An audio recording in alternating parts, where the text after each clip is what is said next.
اعوذ باللہ من الشیطان الرجیم. بسم اللہ الرحمن الرحیم. السلام علیکم خواتین و حضرات.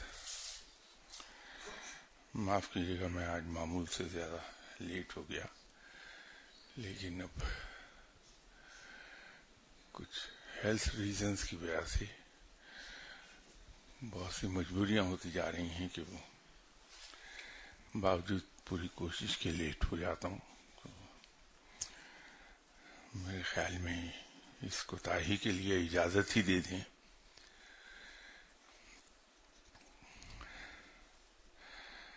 لاسٹ سنڈے ہم بات کر رہے تھے کہ یہ سوال تھا کہ ہر انسان کے سر سے نور یا ظلمت کا ایک ڈورا نکلتا ہے جس کا سرا جنت یا جہنم سے جا ملتا ہے.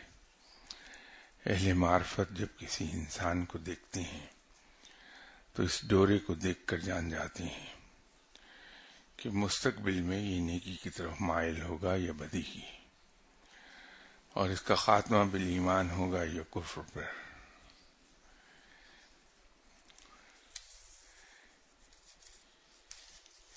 اس میں یہ بات درست ہے کہ ہر انسان کے سر سے نور یا ظلمت کا اندازہ اہل نظر کو ہو جاتا ہے، لیکن یہ کہنا درست نہیں ہے کہ انسان کے انجام کا پتہ ہوتا ہے کہ یہ جہنم میں جائے گا یا جنت میں جائے گا. یہ قطعی طور پر کسی کو بھی اندازہ نہیں ہوتا، ماسوائے پیغمبروں کے جن کو اللہ تعالی یہ علم عطا کر دیتا ہے یا یہ بتا دیتا ہے کہ تمہارے ساتھیوں میں سے کون کون سا جنتی ہے. کیونکہ اگر یہ بات درست ہو کہ انسان کے سر سے ڈورا، میں جان بوجھ کے لفظ استعمال نہیں کر رہا کیونکہ اس کا نام ڈورا ہے نہیں، تو اس کے ڈانڈے جا کے جنت یا جہنم سے ملتے ہیں، اور اس سے اہل نظر یہ جان لیتے ہیں کہ کون آدمی جنتی ہے کون جہنمی ہے. تو پھر توبہ کے دروازے جو انسان پر ہر وقت کھلے ہیں اس کے کیا معنی ہیں؟ رب تعالیٰ کی رحمتیں جو بے پایاں ہیں کہ وہ ایک طوائف کو کتے کو پانی پلانے پر بخش دیتا ہے اور وہ جنت میں چلی جاتی ہے، تو اس کے کیا معنی ہوں گے؟ پھر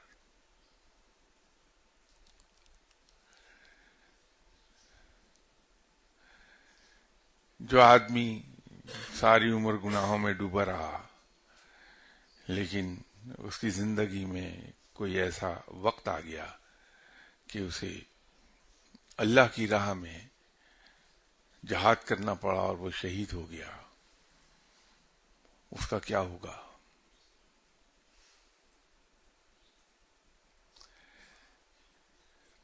یہ بات درست نہیں ہے.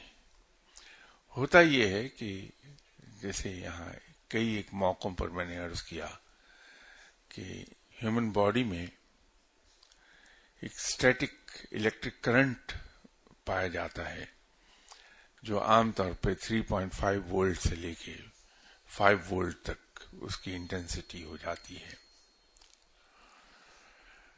جب ہم کوئی ذکر کرتے ہیں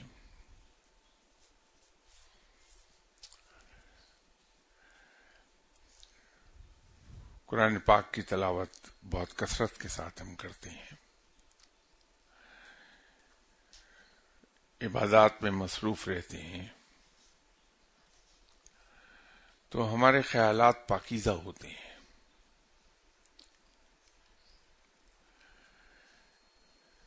تو نیگیٹو فورس کم سے کم ہو جاتی ہے انسان کے اندر. نفس